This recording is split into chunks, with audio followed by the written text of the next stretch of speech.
We've arrived. Lovely stuff. The only thing I need to do is make sure you can see what I want you to see. And there we go. Right. Hello, everyone. This is Juicy McGee. This is our wonderful friend Phil. And we are back. Right. And we are, well, in full force. We're doing some Pokemon wins and Pokemon waves chat. We've got a long wait until 2027 when the games launch, and so plenty of time to make some predictions and try and pick each other's brains. So we've gone away. We've planned 10 predictions or things we hope to see, and that involves. I'm actually going to mute this music in the background because I think that will help. But essentially, yeah, we're going to be. I am hearing a bit of an echo of myself. I'm not too sure. You hearing that at all? I don't know. It must just be me. But yeah, we've both gone away, set 5 predictions, and we have no idea what each other have written. So it's going to be really exciting, really fun, and we're going to be taking it in turns to share our predictions. Phil, how are you doing your predictions? What's your plan? I've no expenses spared, man. I have written them down on an envelope. But it's not the presentation, it's the ideas that are important. Yeah. And it's the buzz, it's the excitement. Man, I can't believe we've got a year to wait. Yeah. But it's funny. I think, yeah. I'm feeling the so drip feeding that we get over the next year is going to be mad, though. Do you know what I mean? Yeah. I'm quite happy at being excited. so far away, to be honest. Initially, I was very gutted. But actually, I think, we've got plenty of time for other this could things. be the best coming. game they've ever done. Do you know what I mean? Like, it could be Yeah. Because of that wait, it could be insane. I'd rather we had a long wait and a really decent game, for sure. I think I liked Scarlet and Violet, but I don't know, there are a lot of people that didn't. And I think they need to smash it this time. 100%. Yeah. So yeah. Right. So, how should we start off? Should I start? Should we take it in turns? Go for it, bro. Yeah, you go first. Right. You go first. Okay. Here we go. So this is our lovely GC McGee Pokemon Wins and Pokemon Waves prediction cover or title page. And we're about to move on. So my first prediction, my first of 5 predictions, bear with me. I think we're getting some new evolutions. I think it's well overdue. I think it's been a very long time. So I'm thinking it's been a very long time, hasn't it? It's been a few generations since we've had any. And I've got a very specific idea in mind. I think Gen 10, it's perfect timing for them to kind of have another one. I know that there was some rumoured before that they had to kind of scrap because of fan-made artwork looking too much like something that they'd created. But at least that's kind of the story. But I'm thinking we're going to get 2 new evolutions. Okay, so to date there are 8. And Eevee, so 9 Pokemon there. I think one of them is going to be a flying type. Okay, so just going with the theme of wind and waves, I think there's going to be a kind of a wind or weather-inspired one. I believe it's going to be quite a sort of a puffy, cloudy kind of shape. So there's going to be lots of kind of... I don't know if it will be necessarily like the kind of Pokemon that has wings, but I can envisage kind of wings made of clouds, and it just being quite puffy and kind of light and kind of like a cloudy, puffy Eevee. And I just think that it's coming, and it makes a lot of sense for it to come now, really. And then next one was, I think we've already got a water type with Vaporeon. So what's next? If we're to think about wind and waves as themes, I feel like maybe crashing against the rocks, or sort of the how the ground is manipulated by the water. I feel like a ground/rock type might be on the cards too. And they can both be very heavily kind of weather inspired, but I feel like there's going to be a flying one and there's going to be a rock or ground type Eevee, and they're both, when you look at the typings that we have already got, they're the two kind of gaps, or especially like a ground and rock type. We haven't really got anything quite like that. But I think it's most likely to kind of be similar to this image in the middle, this reference in the middle, where we've got kind of like bits of rock or gravel or ground essentially built into its design. As much as I think some of these designs are really cool, I think these kind of elements are amazing. But I also love the idea of, this ground Eevee being able to kind of like curl up into a ball and roll around like Sandshrew. Or maybe use its kind of fur as like a shield from like sandstorms. I don't know. I think there's a lot of really cool fan-made designs, and I don't envy Pokemon trying to design something original, because it's absolute. They have to do something really out of the ordinary, really, to keep it safe. But yeah, Phil, your thoughts was an evolution on your list? It wasn't on my list, so it was actually, I thought about it earlier in the week, and I was gonna chuck it on my list. I had been tempted to chuck it on my list. I was gonna go a different type than you. Okay. I love the idea of flying, because I think you're right, that does tie exactly into winds and waves. I think that's a really cool idea, and that wouldn't surprise me at all. I also thought ground. Okay. And I thought steel. Steel, okay. Now, the reason I was thinking ground and steel is because if you look at the evolutions we got so far, the only two that don't have a direct counter are Jolteon and Sylveon. Okay. So, Vaporeon's beaten by Jolteon, Flareon's beaten by Vaporeon, Leafeon's beaten by Flareon, and so on. Yeah. But Jolteon's got nothing. So a ground one fits in there, and then the ground's beaten by Glaceon or whatever. But also Sylveon, well, you'd have to be steel or poison, do you know what I mean? Okay, yeah. I can see that. And so I'm just thinking it could be a quite interesting way of introducing two more, which then sort of balances out all the evolutions a little bit more, do you know what I mean? Yeah, that would be really nice. I think it's story-wise, I'd prefer yours. I think inevitably there'll be more in the future, or perhaps I could see them going a different direction with it, having like a convergent species, sort of a convergent sort of alternative to Eevee, and that having an evolution. But I just think the this kind of binary within the game, I think, winds and waves, and actually quite a lot of my predictions have been quite heavily inspired by that. So yeah, new evolutions. I'm gonna, while you're talking about your first prediction, I'm actually gonna go back to my title page so that it's. Actually, no, I'm not. I'm just gonna have a. No, yeah, I will. It will look better. There we go. Right. Your first prediction. What are you thinking? I've played it safe for number one. I thought I'd start off. Already excited. Bless you. Yeah. Bless you.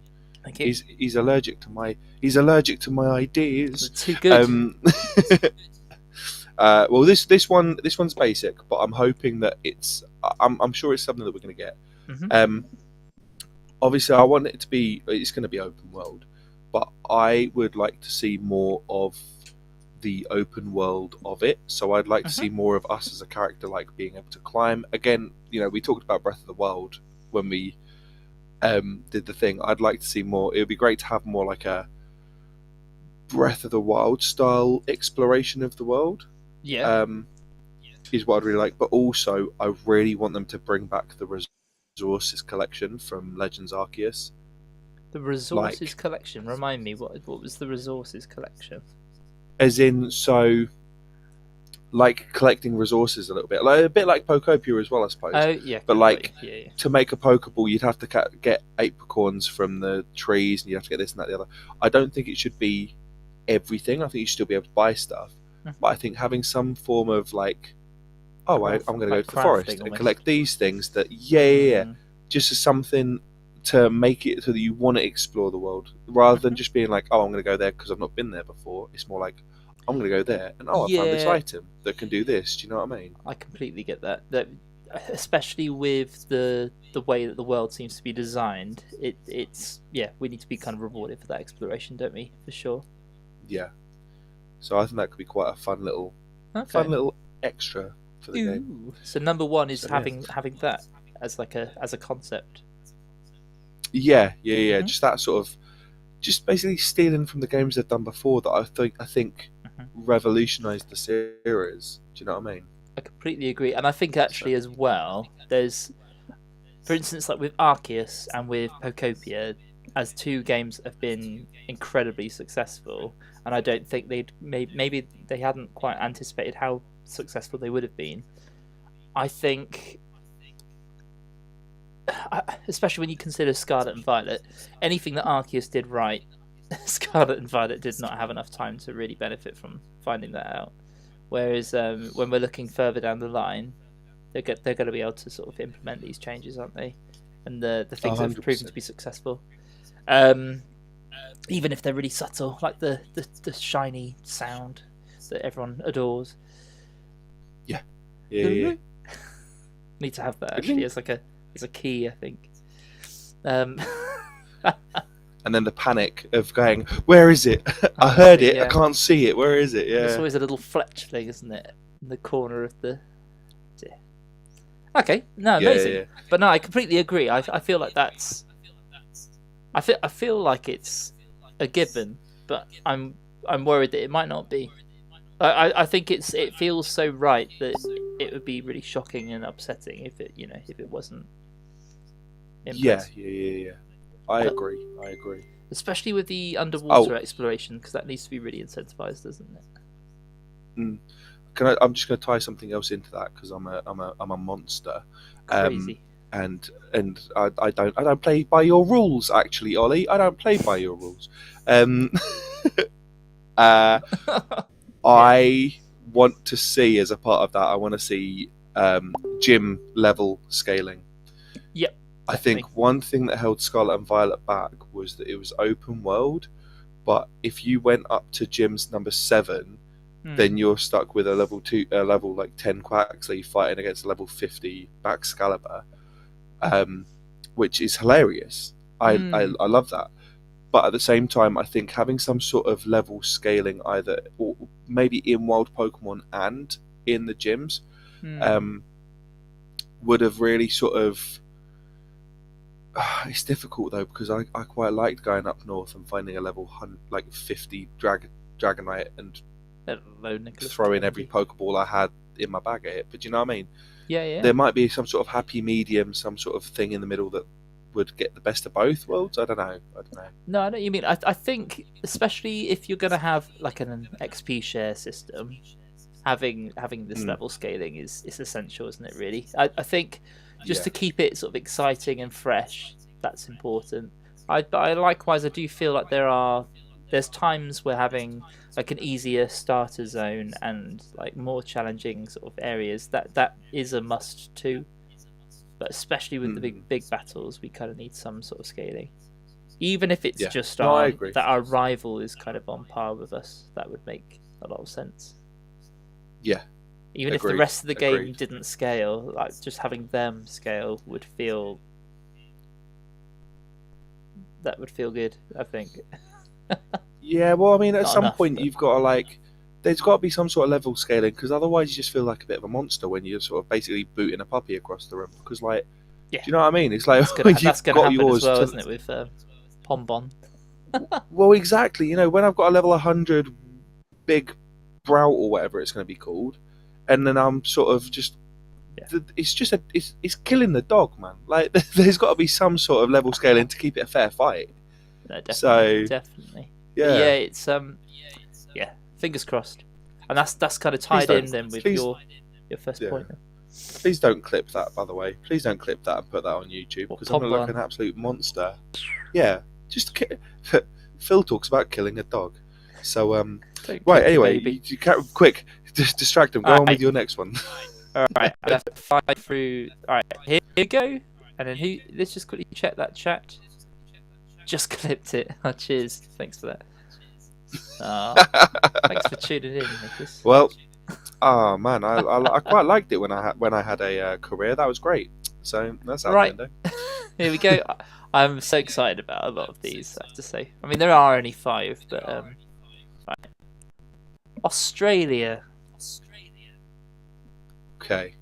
Okay, let me explain. Okay, so we know that it's set in Southeast Asia. We're mainly in sort of Indonesia, but within sort of the kind of the map, especially the leaked map, I feel there's a strong possibility that DLC or in base game that will be going to sort of the very north of Australia. I think it would work really well, and then simply just because of where we are with where we are in the world, I'm hoping that there'll be kind of some Australian themed animals, because as much as there are some incredible possibilities, in Southeast Asia anyway, I just think some Australian Pokemon would be amazing. So another thing to bear in mind is that I'm trying to remember what it's called. There was a famous biologist that discovered that there's this kind of line. I'm trying to remember what it's called now, but essentially there's lots of animals one side of the line when you look at the map, and lots of animals on the other side of the map, on the other side of the line, and they will never, for whatever reason, they'll just never go to the other side of this particular line. And so you get all these fascinating species of animals that just live in particular parts of Southeast Asia, but they'll never migrate. But it's when you look at the map and their like migration patterns, it literally just splits down in a straight line. But it's quite fascinating. So like, I'm hoping that will kind of inspire some Pokemon. So my second point, Australia, is a bit of a cheat one, because essentially I've come up with, I think, 4 or 5 Pokemon that I think would be fantastic additions that are Australian themed, and they're all related to Pokemon that already exist. So first things first, and I think this is an absolute must. It blows my mind that it doesn't already exist. I think we need a baby called Kanga. Of Kangaskhan. You son of a gun, I'm in. But how it blows my mind that this exists and isn't just considered to be a baby. It's a baby Kangaskhan essentially, but it's in a complete different form. So I just think Kanga for the win. Kanga's coming in, I think. We need a baby Kangaskhan. We need baby Kanga. Thoughts, Phil? What do you think? I'm down. Give me the baby Kanga. I need it. The plushies would go hard, man. The plush of Kanga. Well, the thing is, it's so cute, and it already exists. It's a no-brainer, I think. I don't. Yeah. Especially if Dreepy, if you consider Dreepy and Dracopult, that whole line, there's no reason why we couldn't have Kanga as a separate Pokemon that just happens to live in the pouch of Kangaskhan.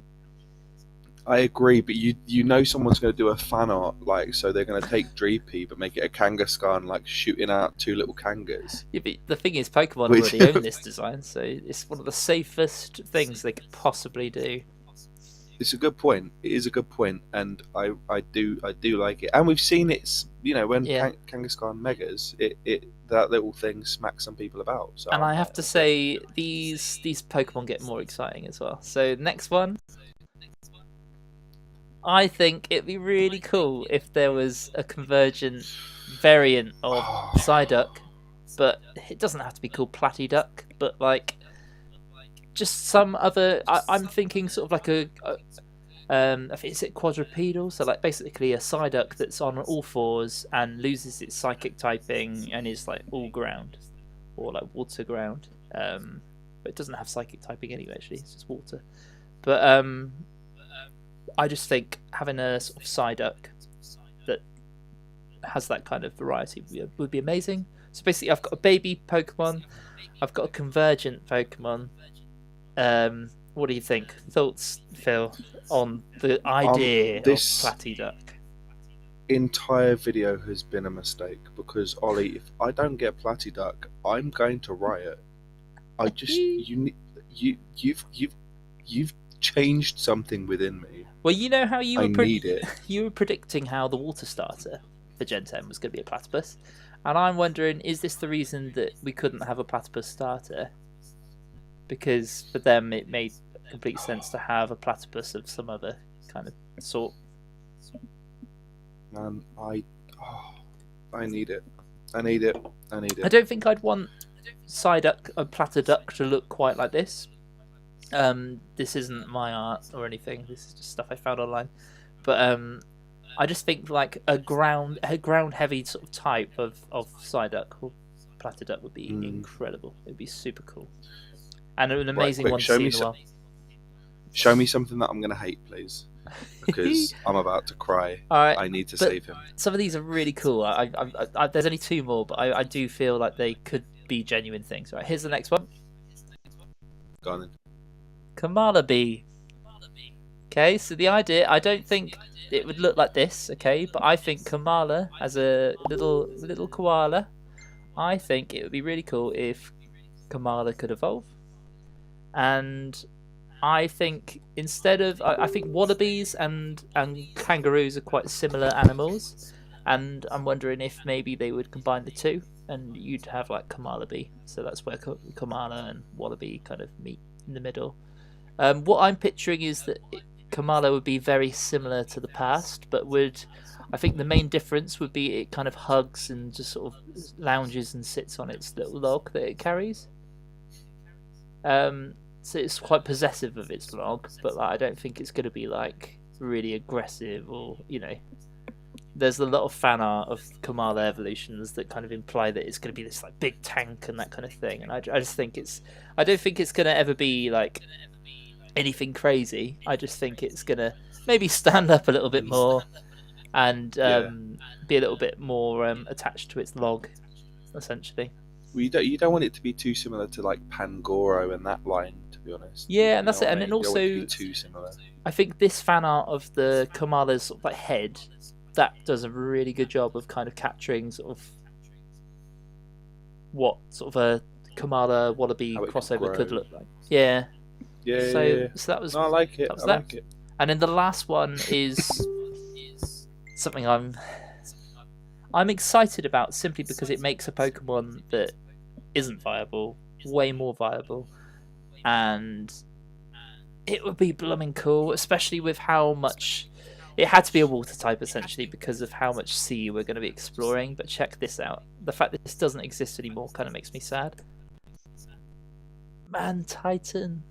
So not Mantike, not Mantine, but Mantitan, where it gains an electric typing, and it's just a massive manta ray. Or a stingray, rather. But yeah, I just think that would be amazing. And once again, not my art, but I just think it just looks so good. Having a massive stingray called Mantitan that just is another menace in the sea. Because I mean, I don't know if everyone remembers having to deal with Sharpedos in Sword and Shield, but they were irritating as hell. And then Veluza was very irritating in Scarlet and Violet, and I just think we need some more threats in the sea, essentially, and I think Mantitan could be one of them. I'm liking the thought that Mantine, whatever it is, has Remoraid's under its fins, and then this is going to have like massive Octilleries under its fins or something. Like, what, they're just like kind of like upside down, just like wrapped around. Yeah, they're like stuck onto it, sort of thing. Like that'd be quality. That's amazing. Oh dear. But yeah, so that's my second one. I just think we're so close to Australia that it would just be really nice to go there, or to have some Pokemon that are kind of inspired by that region too. I love it. I love them. I need them.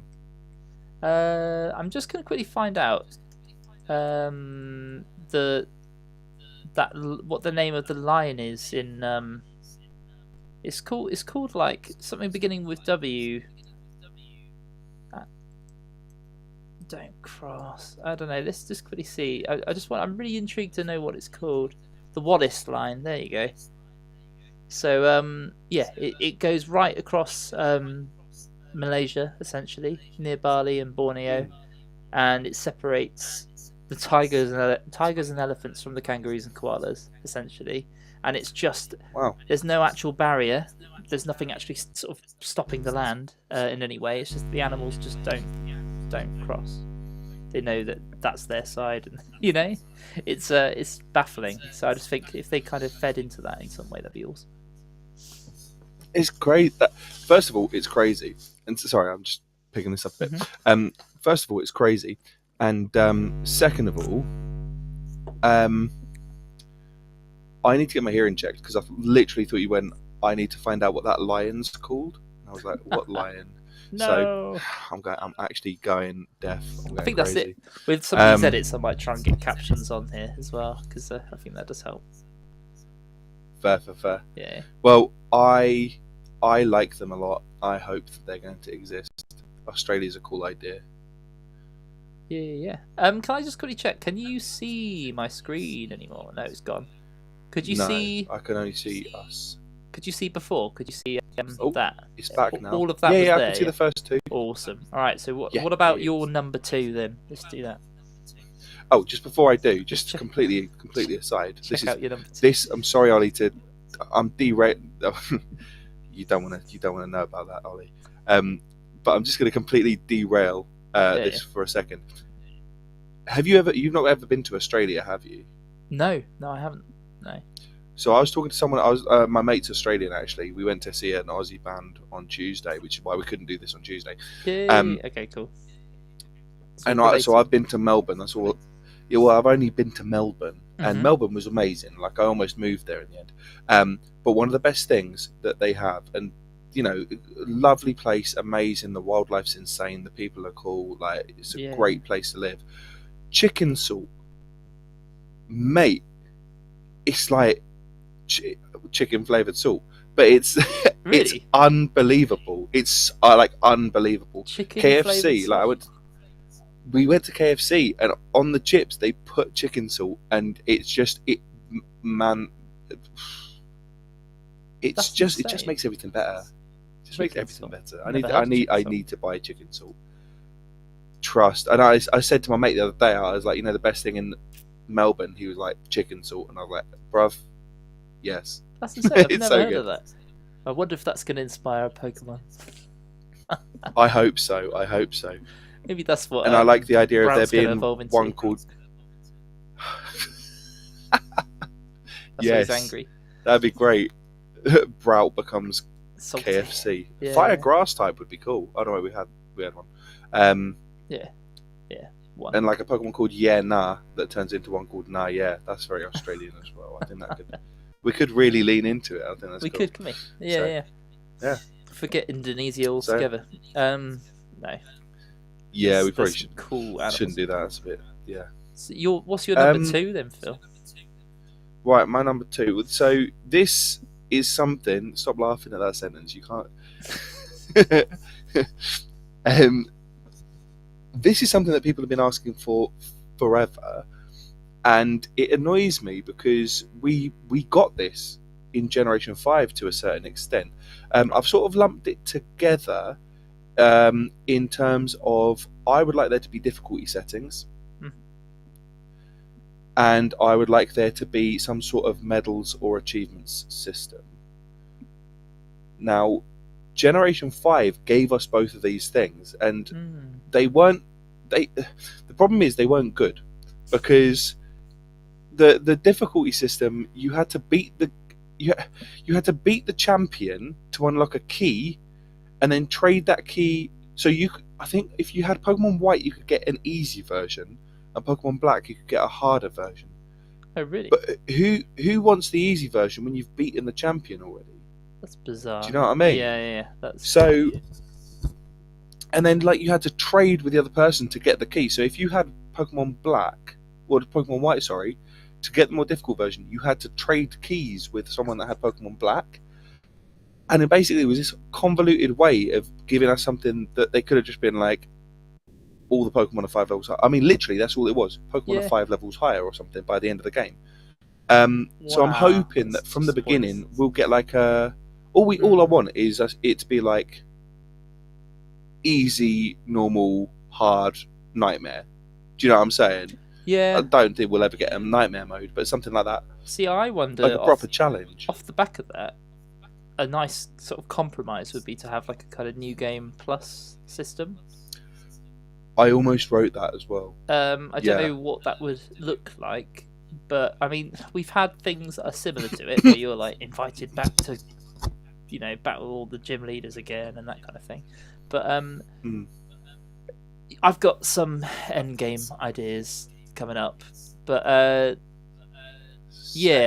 do feel like it would only help.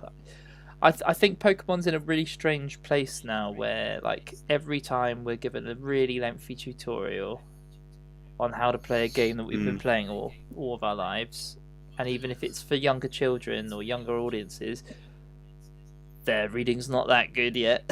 So it's either going to take them forever to get through it, and they are going to get bored and go off of it, or it's basically teaching people that know what they're doing how to suck eggs, and it's not really doing the job for anyone. So I think we need that. The thing is as well, like, it could be programmed to be the best of both worlds. You can program a tutorial that's skippable. Do you know what I mean? Yeah. And it's like things like that. I'm a bit like, all you need is like a, hey, have you look like someone that, have you caught a Pokemon before? It literally is like that easy, isn't it? There could be kind of like chunked off tutorial sections where it's like, okay, I've used the box system before. Yeah, I've done this before. Yes, I do. And it's like, well, you might have done that, but just saying this has changed. They could slip in a sentence where it's just like, this is new, this is different, but otherwise, crack on.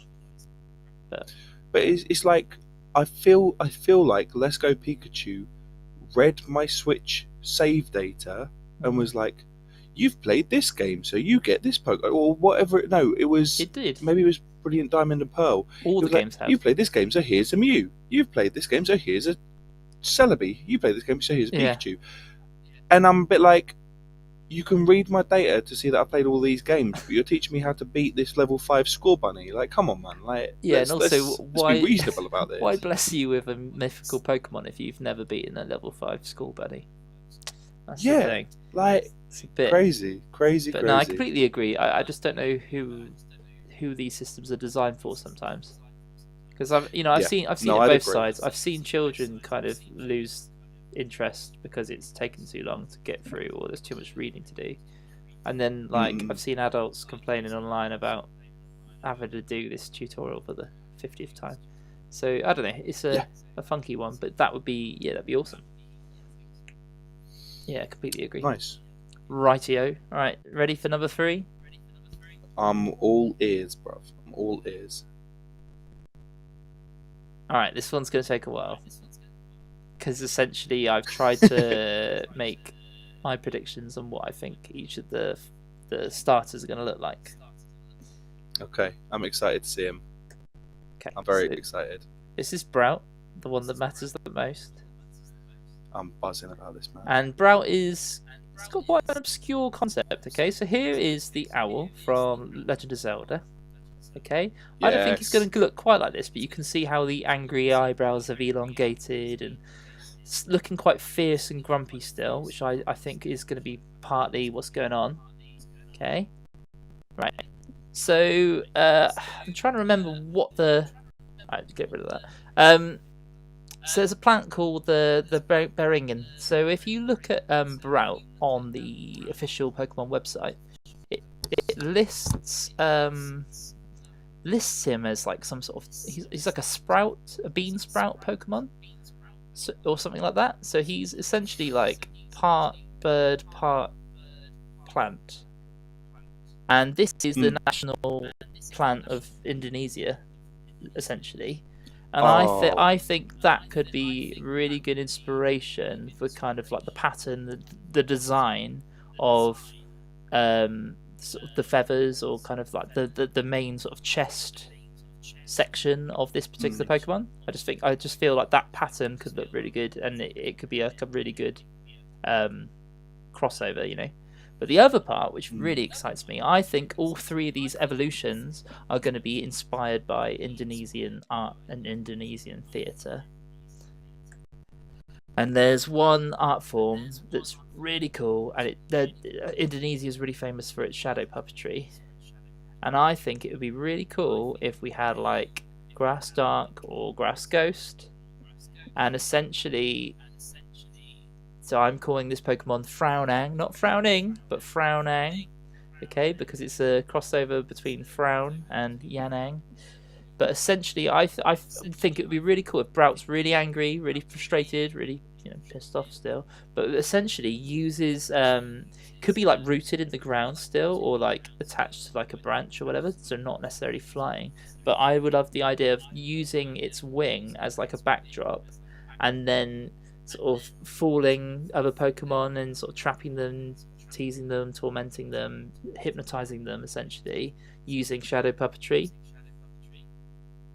I just think that would be a really cool concept. So essentially it's kind of like playing with the minds of all the other Pokemon, but it's using its shadow puppetry sort of art to kind of manipulate those around it.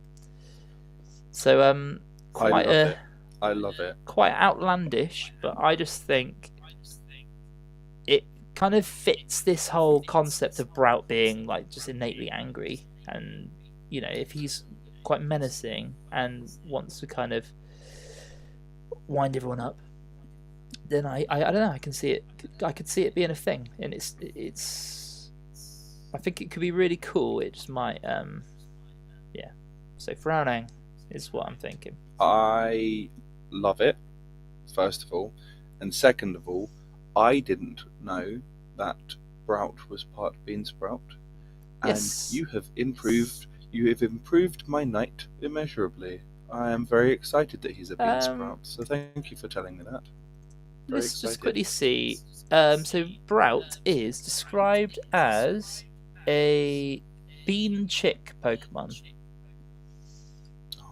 So he's been described as bird-like, and is a chick, but the word bean implies that he's sprouting, he's growing, he's a plant essentially, and I think that's where he's going to look very different to our other grass flying type, with Decidueye.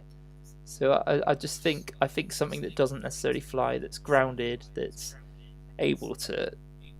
I just think the Yanang would be amazing, and if not, I think it's very likely that we're going to have like a ghost Pokemon that's like really creepy, and that uses shadow puppetry to kind of haunt and manipulate its opponent. So that's Frownang. Yes, please. I would like that very much. And then the other two, I think, they're a little bit more straightforward, but I can see them happening. All right, so this is the Pombun. Everyone loves Pombun. But what could happen? So Pombun is this very cute. You can't see my screen again. Is that a thing? Oh, it's gone. Now you can. I know it's only because you got Brout out of the way, and you're like, no one needs to see the others. Yeah, the others. Everyone, only Brout. Don't worry about picking your starter, guys. Even when I did the little teaser for this on TikTok, someone literally said just posted a little GIF of Brout being like, I've already made my mind up. So this is Pombun. He's very innocent, very naive, very cute, and I'm thinking the opposite's going to happen. That he's gonna change basically.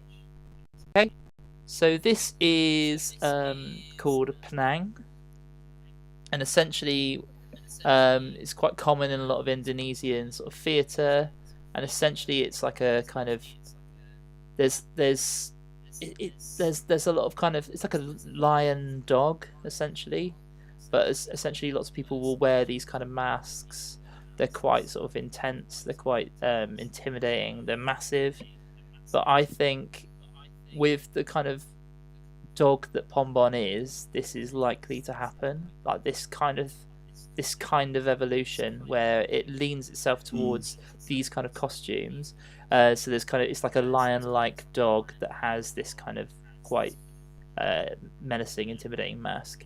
And that was kind of the best picture I could find of a Penang that kind of complemented Pombon without using AI. So I was going to call it Pomberong. As you could probably tell, Nice. you've got it's kind of got that Pombon feel still, but it's incorporating Panang, or it could be Pomberang, or I don't know, like it could be anything, couldn't it really? But I just think it's very likely that Pombon's going to evolve in this particular direction, and it's very distinctive and unique compared to like any other. I'm persuaded, man. I'm persuaded. That's a cool idea. It's a very cool idea. So yeah, that's the kind of the theatre connection. I just like. I want him to still be cute though. Yeah, I think it will be, but it wouldn't surprise me if it had like quite a static face. I don't know, like it was wearing a mask essentially, or even if it was a little Pombon inside of the mask. I don't know, like just trapped forever. Yeah, I don't know. I just think it's gonna evolve in that direction. And then the last one. So we got a miserable owl and a trapped dog. The last one is quite cool. Cheerful, mate. The last one. So one thing I've said about Gekwa. So one thing I've said about Gekwa is that I feel like they designed the final evolution first, because it just feels like the weakest of the starters.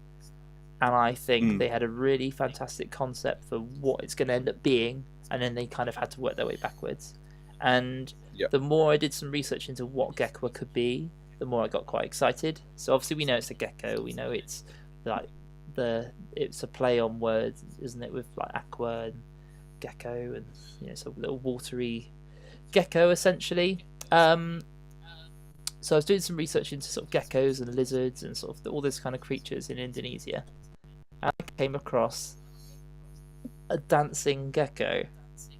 Okay, so I've made it blue just for reference, but essentially, there are little geckos that this is how they move and dance and basically go about their daily lives. That they're very animated. They have incredible balance, and they do lots of crazy poses and all that kind of jazz. And essentially, they've inspired their own art form, their own dance, like Indonesian dance called Serimpi, where it's very elegant and it's very kind of beautiful, and it's essentially like to my very limited knowledge, it's kind of almost like an Indonesian take on like ballet. And essentially, it's when, it's a dance form where you're kind of almost imitating the kind of the movement of these particular gecko. So what I'm thinking is that Gekwa is going to evolve into Salarimpi. Okay, so it's like a salamander and Sarimpi. I just felt like that kind of worked. But what I'm thinking is that it could go one of two ways, and that's why I've got the two pictures. It could be kind of more like Corguavo, in the sense that it's like got this kind of dancey element, and it's quite sort of elegant. It can like balance on one foot and do lots of flips and that kind of stuff. Or this Sarimpi picture that I have, like I think it could go down like a water fighting kind of route, where it's almost like a kind of kung fu-y kind of. It's got incredible sense of like balance and all that jazz. So I feel like there's all sorts of things that they could do with it, but I don't think it's going to be poison, and I don't think it's going to be ground. I think it's going to be like fighting, or I don't know, I don't think fairy, but like I just can imagine it being like this very agile gecko. That's cool. So we've got Fraunang, Pomberang or Pomberong, and Salarimpi. And I just Very nice. personally, it's the idea of Brout evolving into Frownang and being able to, use its wing as like a backdrop and manipulate people with shadow puppets. I just think it'd be so awesome. Imagine like a menacing kind of Brout's head being able to like twist around like an owl as well while it's doing it. Like it would be really disturbing.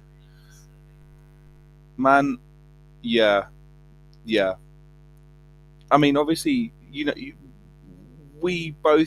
all know that Rowlet is the best starter that they've ever created. And there's no bias in that at all. But obviously, I think that Rowlet was perfectly cute. It was like the perfect design. And then the evolution into Decidueye being the coolest was such a good design. And Especially so I'm hoping, like you say, I'm hoping they do something similar here. I'm really holding out for Gekwa. Like, I know I won't choose Gekwa, but I'm just really hoping that Gekwa has like the coolest evolution out of the three. Just because I'm very confident that they designed the final evolution first. I want them to make me regret not choosing Gekwa. No, definitely. So, I'm just surprised by how much everyone's not Team Pombon. And when you think about how much people love dogs and how cute Pombon is, it blew my mind that Brout is getting so much attention. I've noticed this. I mean, Pombons. I feel like people want something that's cute but shows some sort of like human emotion in that, like, one of the favorites can be attached to it. It's true. Yeah, well, like one of the favorites of Gen 9 was Fuecoco because it had nothing going on in its brain. Do you know what I mean? And people were like, "Yes, it's stupid. I love it." And so it's interesting that I suppose Brout people have gone, "Oh, it's angry. I can get on board with that." Yeah, no, it's fair enough. It's cool. I like it. So, yeah. It's so cute. All right. So your number 3 then. What's your number 3? I've been quite vague when I've said this, but I'll explain what I mean. I just wrote "conclude the mysteries," which sounds like some sort of Johnny Depp like fragrance. But it does, it does, doesn't it? Yeah. Johnny that. Depp, "Conclude the Mysteries" by Prada. The fragrance. No, but like yeah. Eau de parfum. But I suppose, right, I want this game to be a celebration of everything that we've had so far. Definitely. And I think when we look back, there's been so many mysteries that have sort of been explained but sort of haven't been explained, and I'd love them to have some sort of linking, overarching story that sort of links it all together. So, for example, in Gen 1, why the hell was there a truck by the SS Anne? Because it wasn't to hide Mew. We all thought it was. But why was there a truck there? Generation 2. What the hell's going on with Unknown? Do you know what I mean? Like, they're cool, and I get that there's like a link to certain bits and like the legendary dogs and whatever. But what? Yeah, and I think there's sometimes these mysteries are kind of they're addressed in some of the films, but they almost feel like they're not canon in the sense that they just don't really get acknowledged by anything ever. Yeah, I agree, because I know there's links, but then also I'm thinking like so do you remember in X and Y you go into that building and this ghost girl comes up to you and goes, "Nah, bruv, it's not you," and she walks off, and it's never mentioned again. Nothing. And it happens, and if you go back in, it doesn't happen again. It happens one time. They released Legends ZA, which was the perfect time to address it, and I don't think they did, or I've not found it. And I'm just like, who the hell was that? Sorry, this has been disturbing you for a very long time, hasn't it? Man, I see her in my nightmare. No, but like, I'd love it if they like sort of actually were like, yeah, actually, lol, she was this person, and it turns out that she was referring to the character of the main character of Gen 10. If she appears out of nowhere and she's like, you are the one. Oh man, I'm going to lose my mind. You are Yeah, you are the one. Let's go find out the mystery of the unknown. And I'll be like that. yeah. No, of course. Vince McMahon, like, oh, I just knocked everything off my table. Oh no. But no, it's so true. It's there's always a lot of kind of potholes, isn't there? Really, and yeah, it'd be nice to have a lot of that addressed. And I think actually maybe it'd be a perfect game for it in the sense of like you've got all these little islands that can kind of you could be uncovering the mystery of all these like very kind of unique insular kind of events, perhaps. Yeah, just little bits. It would just be nice to have it all sort of tie itself together a bit. Yeah, definitely. For the like as a precursor to your MMO idea. Do you know what I mean? Oh, this has got ideas from all the different generations. Oh, what might we do next? I wonder if we'll. You know what I mean? Now he's not in the anime, we might see Ash in the game. Oh man! You never know. Why would you say that to me? Why would you say that to me? Because now that could tie into my idea of get my hopes up, man. But yeah, that would be cool. You never know. I think he'll return in the anime. See, to be honest. He'll be like 11 years old. No. It's weird, isn't it? It's weird. Or he's grown up. Yeah. Maybe he didn't grow up for 25 years, and now he comes back and he's got like 3 little big, goatee like, hairs. Grey, like a grey beard. Oh right, yeah. And he's got like a kid. Yeah. And he's 13, but he's like got more wrinkles than. Yeah, King. He's been like working an office job and he's fed up of it. Yeah. All right, my number 4 then. Yeah, are we ready? Go for it. You're gonna love this one, in particular. Okay, that wasn't meant to come up first, was it? Yeah, it was. Okay, so Wind and Waves, winds and waves, winds and waves, waves, sea exploration. Mm-hmm. And we've been given loads of pictures of the sea and how important the sea is going to be in this game. But there's not been as much talk about winds, and it's probably just because the game is weather related, and that's going to be a big part of the gimmick of the game, and that this is all a load of rubbish. But what if, dun dun dun, think of Tears of the Kingdom. What if the end game was a little bit like the Mega Dimensions, in the sense that you've got all these kind of these different strange extra these crazy sort of cross-dimensional sort of occurrences and things happening across the world, but actually it gave us these kind of like islands to explore, and essentially there was like a sense of verticality to the game, and we were actually like suddenly there was way more of the map to explore, lots of mystery in the sky. I think it could be a really cool way of. I think Pokemon's in a really weird place now, where you need excuses for like paradox Pokemon and like time travel, and all these Pokemon that don't really have like a logical reason for why they're in the game. And I think this could be a really good means of doing that. It could be that there's a really powerful legendary Pokemon that creates typhoons and like natural disasters of some sort, and is able to kind of manipulate time and sort of maybe the location of different land, or they can sort of basically manipulate the world, or redesign the world. And I just think it'd be a really cool concept if that's where sort of the winds kind of come into play.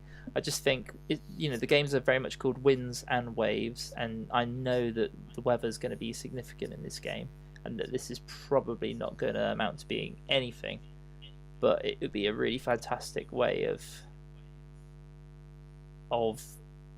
transforming the game once you've completed the main story. I suppose I hadn't even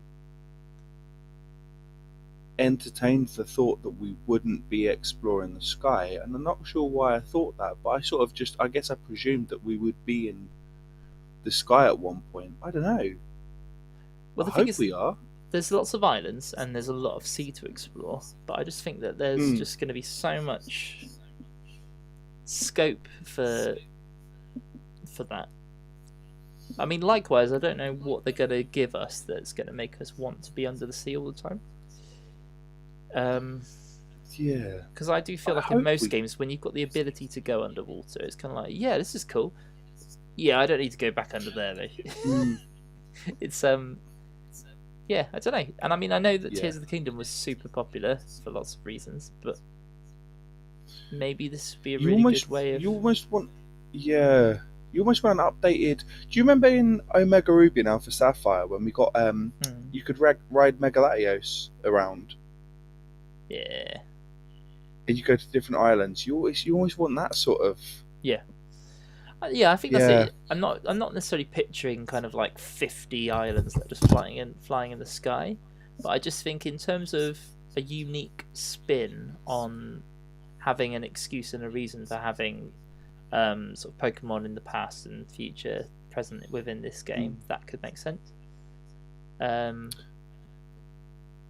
want it, please, Ollie. Make it happen. Couldn't it? Yeah. My friend works at Nintendo. Make it happen. Can you imagine? Please. Right, what about you? What's your number 4? Ollie, I'm going to ask you a big question. Uh-oh. I'm going to ask you a big question here. Have you played The Witcher 3? Ooh. Not to completion, but yes, I have. Don't worry, nor have I. I've played the first hour of it about 7 times.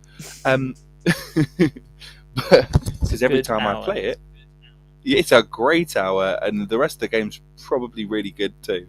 But Pokemon keep releasing games, and I keep getting distracted. But the reason I ask is because that is also an open world game with combat in it, that every so often you'll meet someone who wants to play a card game with you. Now, what if, that would be with cool. the hype of TCG Pocket, we are able to collect a set of TCG cards as we travel around the islands? Maybe we can buy some of them, trade for some of them. I'm not talking a load, but maybe there's sort of like a collection of maybe 500 in like 4, a bit like the original TCG game. Maybe there's like 5 sets that you can get from, and they have like, I don't know, even like 50 cards in each set.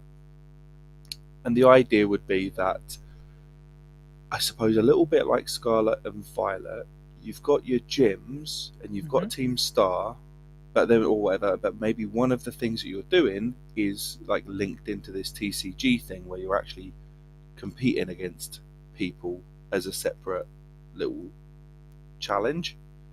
I just think whilst the hype is real, it would be such a cool thing for them to include.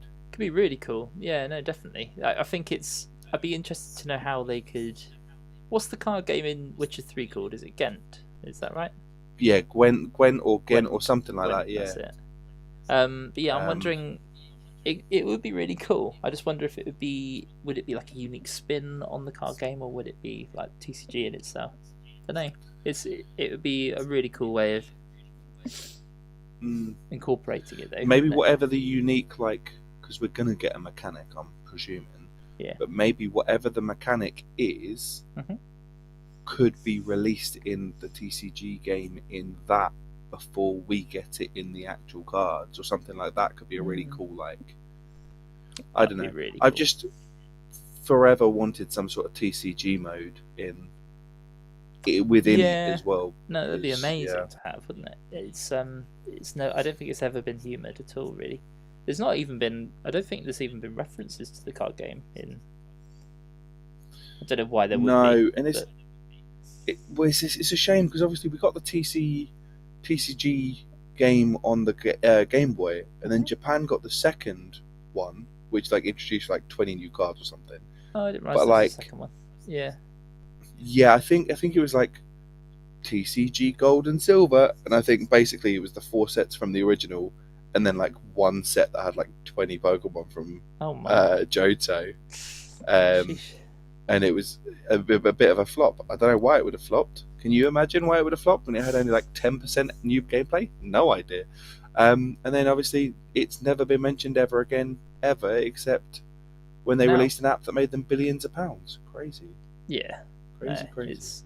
That would be a really cool idea, though. I think them being able to sort of humour other aspects of the Pokemon franchise would be wonderful. I think also just having the game would benefit. This isn't on my list, but it would benefit from having a customizable kind of space as well. You could collect like plushies of your favorites and decorate your room, and that kind of thing. I'd like that. I think that would be. It wouldn't necessarily be something I would use much as a feature, but there's a lot of people that would. Yeah, I think like taking some ideas of Pokopia, maybe. That's it. And I think maybe we're in a similar window where it's like, oh, Pokepia's been really popular. Oh, people have really loved this feature. Oh, we won't be able to implement this but maybe next time we can. Yeah. All right. Do you want to do your last one, or should I? You go for your last one, and then I'll do mine. Is yours a big one? It's something I desperately want, but it's not the most exciting thing. Okay. I think mine's pretty... Yeah, that's cool. I'll go next. Right. I don't think this is ever going to happen, but it needs to be said. It needs to be addressed. No shiny locks. Okay, so here we go. Here's a list of all the Pokemon that are currently shiny locked. And bear in mind that some of them are pretty old. So we've got Hooper, we've got Volcanion, we've got Cosmoem, which make no sense because you can get Solgaleo and you can get Lunala in shiny form. So why they've ever been shiny locked is beyond me. We've got Magiana, both forms. You can't even get the other form, I don't think, at all. You've got Marshadow, never been available as a shiny. And then we had the Sword and Shield Pokemon. So we had Kubfu, Urshifu, Zarude, Glastrier, Spectria, and Calyrex, all shiny locked for no reason. And then Blood Moon Ursaluna was also strangely shiny locked, even though it had nothing to do with... It wasn't like a legendary or it wasn't a difficult, etc. Then Scarlet and Violet came along. Yeah, basically all of the legendaries in that game were shiny locked, along with Walking Away. And, yeah, basically all of the DLC Pokemon. Basically every legendary and mythical in Scarlet and Violet was shiny locked. Which I kind of almost understand it for like Petulant and like Terrapagus, and that I can almost understand that. But like when you think about how old Hooper is, it's just beyond me, because I think Pokemon have got a real issue with people genning their games, like hacking their games, creating illegal shinies, not being able to use them in competitive settings, all that kind of stuff. They design the shinies, they code the shinies, and then they never actually release them. And it doesn't make any sense to me. It doesn't make any sense. And I think even if you just made it so that these Pokemon were available, but it was just blooming hard. If you had like a 1 in 4,096 chance of them happening to be shiny when you catch them, I think at least that would make sense, and they'd be really rare, and they could be legitimate and legalized, and they warrant an existence. But I just think Gen 10 would be a really wonderful time to just be like, that's not a thing anymore. And I think this is probably the thing I want the most, but it's not the most exciting. No, but it is, because it's actually just giving us Pokemon that we've never had access to. It's just caused a lot of upset over the years, isn't it? That's the thing. Of course. I mean, the problem is mythicals to a certain extent. I get it with, but at the same time they need to sort that out. Because like for me, and probably for you as well, I can't think of anything more boring than going, oh, I need to get this whole Pokedex and transfer it to Pokemon Home. And I think Like, that's the sad thing, right? I've got almost every Pokemon in shiny form, and they live in a box in home, and I can't use them anymore. And every single time I send a Pokemon from Go to home, I'm just like, man, like I would have used that like every day, and now I'm just not going to get to see it. And it's only because then it can sit in my little collection. And it's just a bit sad. Like people, buy these games, the developers code and design these shinies and then code them into the games, and then we're put in a position where no one ever gets them. And I just think maybe if we're one generation behind, you could kind of understand it. But like when you're looking at, especially Cosmog and Cosmoem, they're so old, and you can get shinies of their evolutions. Like it just doesn't make any sense at all. Yeah, it's so weird. I mean, it's interesting because obviously Pokemon Go had to get permission to do Shiny Mew for the 5th anniversary or whatever it was, because Shiny Mew has been such a rare thing. I don't think you could get Shiny Mew since there was like an event for Emerald or something, and I think that's one of the last times you could officially get Shiny Mew, except with the the little Pokeball Plus that you could get for Legends. Not Legends. Let's Go. Yeah. Apparently there was a 1 in 4,000 chance you could get a shiny. No, really. Okay. Apparently, I don't know. It's urban legend, bruv. Urban legend. People buying 4,000 Pokeballs. But it's just so. It is just so sad because I just think it just doesn't make any.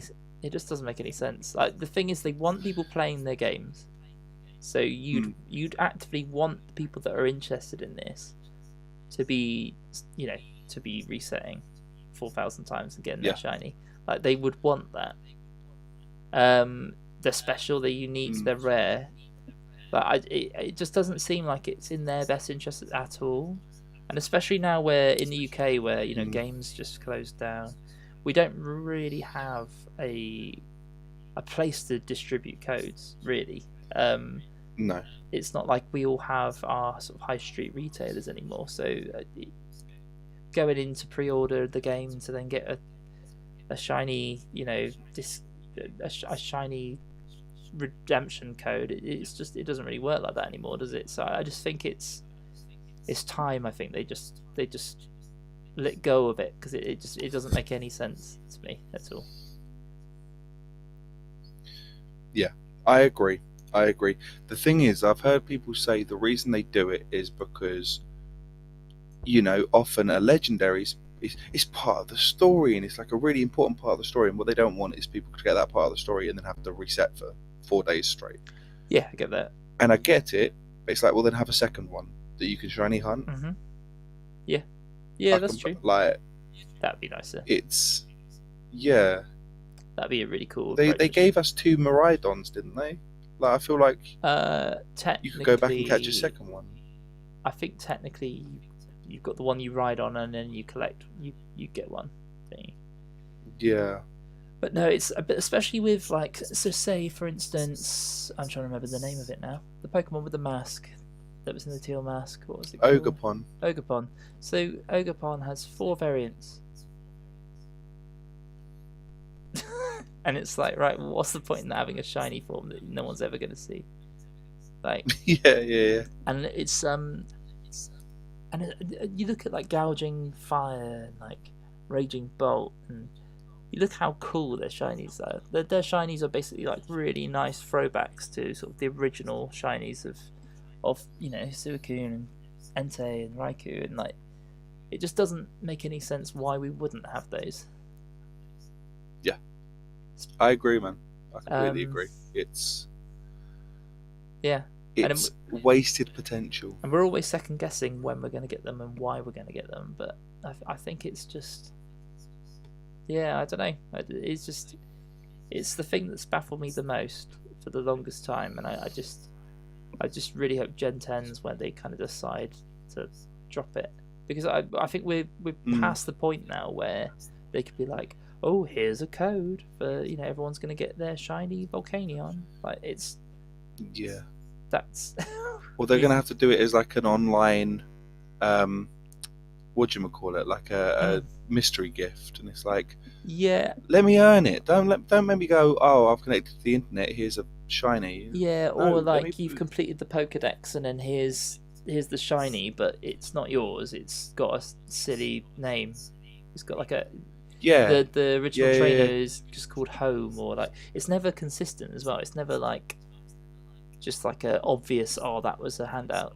Sometimes it's just like it's got like a Spring 2016, and it's like, why would I want a shiny that just says that it's the original trainer was Spring 2016? yeah. Can I own this, please? Please, I Yeah. paid 60 quid for it. And Please. I think actually it comes back to Pokemon Go as well. Like, I think one of the reasons people care so much about Pokemon Go is because like it's the only legitimate means of like owning a lot of these shinies. So like we've just had Diancie, haven't we? And we've just had Shaman. Mm. And I literally work really hard to get that shiny with my name to then send to home. So it's part of my collection. And it's the only way of getting them. And like, you know, you might be out there at quest for like 4 months just so you can then just send that one little Pokemon to the box. And it just seems a bit backwards. Like that should be its own separate collection, I think. But oh well. Yeah. No, I agree. I do agree. Right. Fair. Last but not least. Right, so Ollie, what are the 3 best Pokemon games of all time? 3, but what? According to me or according to everyone? No, just in according to the truth. Mainline? Or What are the best? No, just the general? top 3. You know my them. top 3. Okay, so my top 3 that I've played are, I would say Legends Arceus.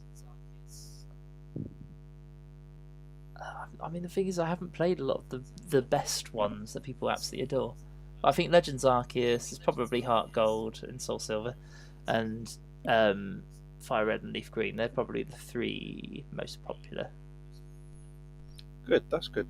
Well, you're wrong, but there's some good games there as well. But what? We're going to talk about pinball again. No, not pinball, mate. First of all, don't you throw shade at me for liking the pinball games.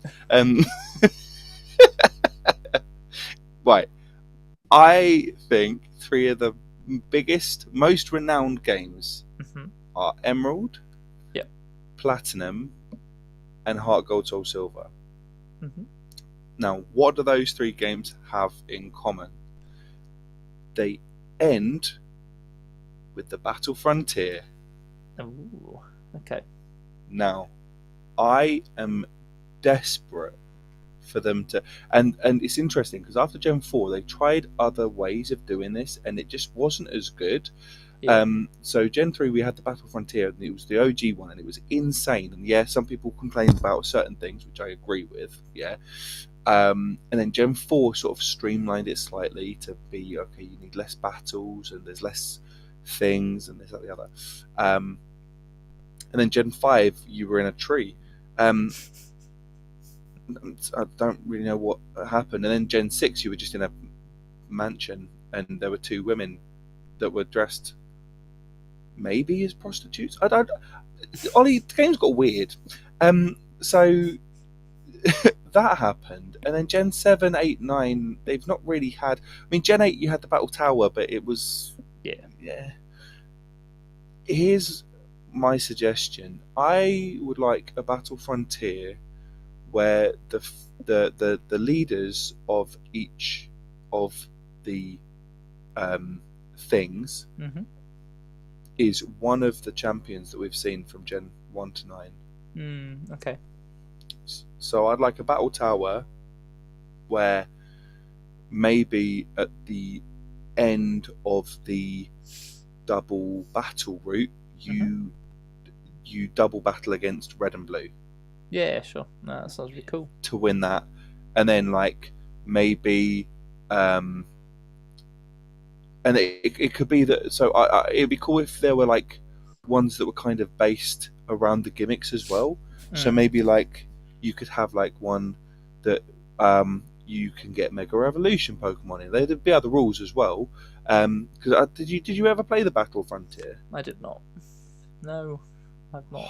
You'd I love know it, about man. it. You'd love it. So, But how Emerald. does? Yeah, go on. Well, no, I was just going to say, in terms of Emerald, they had a really weird mix of things, but it made it really interesting. So, there were seven different things. The battle tower is your run of the mill fight lots, and then they had the battle, whatever it was called, where you rented Pokemon. So you had there were 6 choices, and you chose 3 out of the 6. And as you got higher up, you saw less information, so you just see like the name of the Pokemon, but you wouldn't see their attacks and stuff. It was really interesting. Yeah. You sort of had to like build your team around that. But then after you beat someone, you could swap one of your Pokemon with one of theirs. Oh, that's really cool. Okay. And it just gave this really cool like just a new way of thinking about like strategy and whatever. It's essentially like a Pokemon roguelike, isn't it? Really, in terms of that's amazing. Exactly that. And then there was one where you had to choose one of 3 routes, and it was all kind of luck based. And it was like you might end up fighting against someone, or it might be someone that heals your stuff, or it might be someone that gives you an item. And it was cool. Yeah. And then you could like speak to the person, and they might give you a clue. The max raid layers kind of took from that a little bit, then, didn't they? In Sword and Shield. 100%. That's cool. And the Dynamax Adventures, I think, for me, was the highlight of the DLC. Yeah, it was brilliant. Yeah. Do you know what I mean? I thought it was fantastic, that. And especially, once again, big reason for it, everything was shiny huntable. Like almost everything. 100%. 100%. I mean, I admittedly haven't done much shiny hunting of the legendaries in that game, but like knowing that every single one of them could be made a huge difference. Man, I became a problem. When that came out, I was just like, I'm gonna fight this Groudon until it kills me. And I think I might have eventually got. I've got to double check. I think I actually got my shiny Groudon, but it wasn't fun. It wasn't fun by the end. It was it was good. It took a long time to get one roll, didn't it? For sure. But no, it's and it's nice that you could just you do it and you've got a 1 in 25 chance of getting a shiny, haven't you? Overall. Just might not. We should do that actually. That would be good. That would be a fun little. We could team up on some Dynamax Adventures. That could be quite fun on stream or something. Yeah. With that would be good. I'm just wondering, are there any kind of honourable mentions, things you considered or wanted to mention, but you didn't think they were worthy of the cut? A big one. I wanted to. Yeah, go on. No, you go for it. I was going to just mention. I thought a long time about online kind of functionality, and I do think it's going to be like quite open worldy, and you're going to be able to have. I think they'll just follow in the same route. I think you'll be able to like travel around anywhere with a few friends. Wouldn't even surprise me if you could game share to Switch 1. If they stayed near you, and then it really tanked sort of resolution and frame rate. But I feel like that might be a really good trade-off, where it's only coming to Switch 2, but actually you can share it with each other. I don't know. That could be cool. Don't know how much I'd care about that feature and use it, but I think it means a lot to some people for sure. Yeah, that'd be cool. That'd be cool. I tried to think about what the new mechanic would be before I realised I don't know if I care. It sounds awful, but I feel like since Gen 6, we've always had to have a new mechanic. Every time we've got to have something new. They've kind of shot themselves in the foot here, haven't they, with it, I think. Yeah, because like the Megas, man, I don't think you can get better than that. I don't know how you. I did quite a lot of thinking. I was like, I don't really know how you'd get better than that. And then obviously Gen 7 was Z moves, which was only funny because you could throw a Pikachu at them. Gen 8 was the Dynamax stuff, which was... Dynamax was cool, but it was either like Mega Evolution anyway, with the Gigantamax forms, or it was just bigger and stronger Pokemon, which worked really well in the stadiums, but it wasn't... Yeah, I don't know, I loved the stadium battles, I have to say. Yeah, that was cool. But making the Pokemon just big doesn't quite do it, I don't think. It's not necessary. And it's a bit like, you got 3 turns where your HP's doubled. And I'm like, cool, I think. Yeah. But no, I know what you mean. I would quite happily, as a trade-off, I would just quite happily have some new Mega Evolutions every generation. But yeah, don't know. What I feel worst about, I think, is that when they explained how terrestrialization was going to work, I was like, that's awesome. Mm-hmm.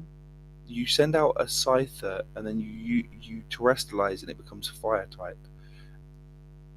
But I think there could have been some sort of slight change about the Pokemon to reflect that, as opposed to it's just got a flame on its head. It's holding a candle on its head. Yeah. No, you know, there could have been something more than that to make it just a bit more interesting and integrated than what we ended up with, which is a shame because battle-wise, it's such a cool idea. It's just it's a very cool concept. It's just quite boring, isn't it? Really, I think it's they kind of shoot themselves in the foot here as well. Where, I mean, it all went downhill with Sword and Shield in the sense that they were the first games where we didn't have a complete Pokédex. But like, there's so many Pokemon that need to kind of manage juggling this new gimmick that it's just a lot of legwork, isn't it?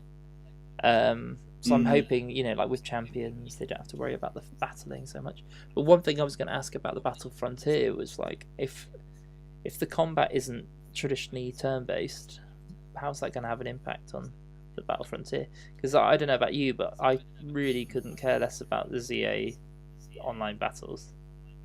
Like, it's just absolute chaos. It doesn't do anything for me. I agree. I literally was doing it at one point. I think one season I got up to like D, and then I was a bit like, I'm a bit done with this. It's interesting that you bring that up though, because that would be the perfect example of what could be one of the things at the Battle Frontier. There could be one that you go to, and it's turn-based. It's not turn-based. And that could be a really cool way to show like an homage to that. Yeah. But not have it. You could have a Legends Arceus one where it's like you've got the agile style or the strong style. I think you're talking about Champions though. That's the thing.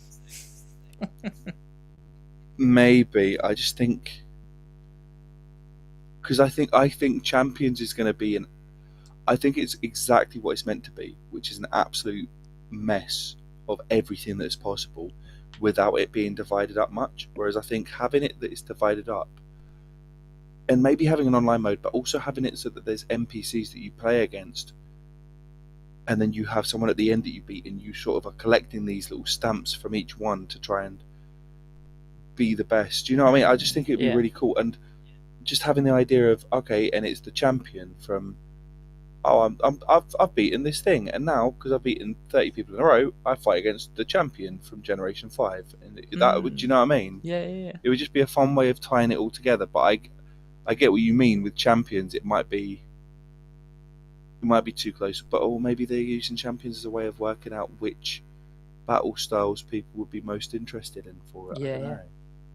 I mean, yeah. Or they just scrap the whole game. Pokemon Pinball 3. No, sorry.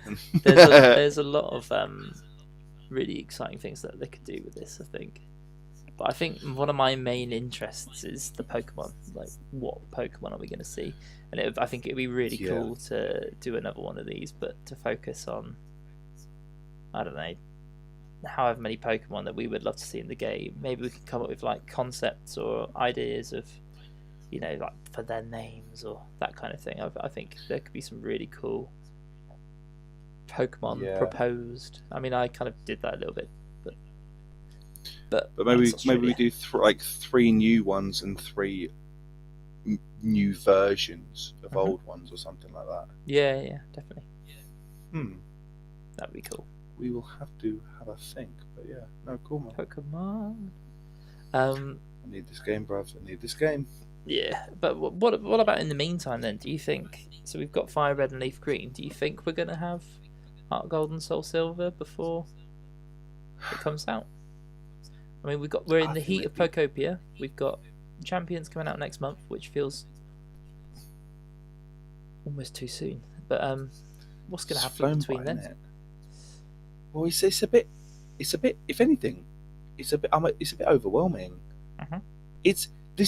Ollie. This is exactly what we asked for, and I hate it. The house is on fire. It's too much.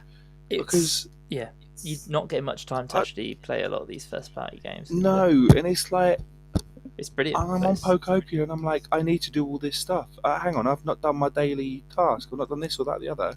Yeah, And then I'm on Fire Red, and I'm like, oh, I need to do this. And then I got a notification. Oh, we've released Gale of Darkness. I'm like, stop.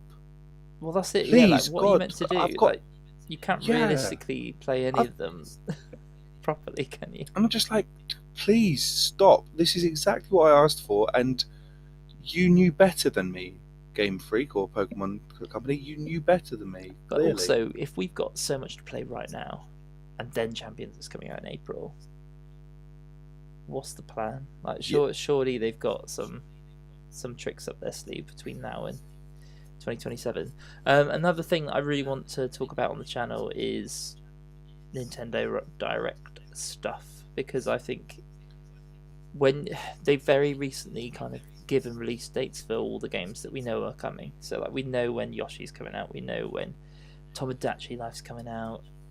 There are very few games now that are left without a release date, and I've got a feeling we're going to get a Direct incredibly soon, and there's going to be a lot of big stuff revealed.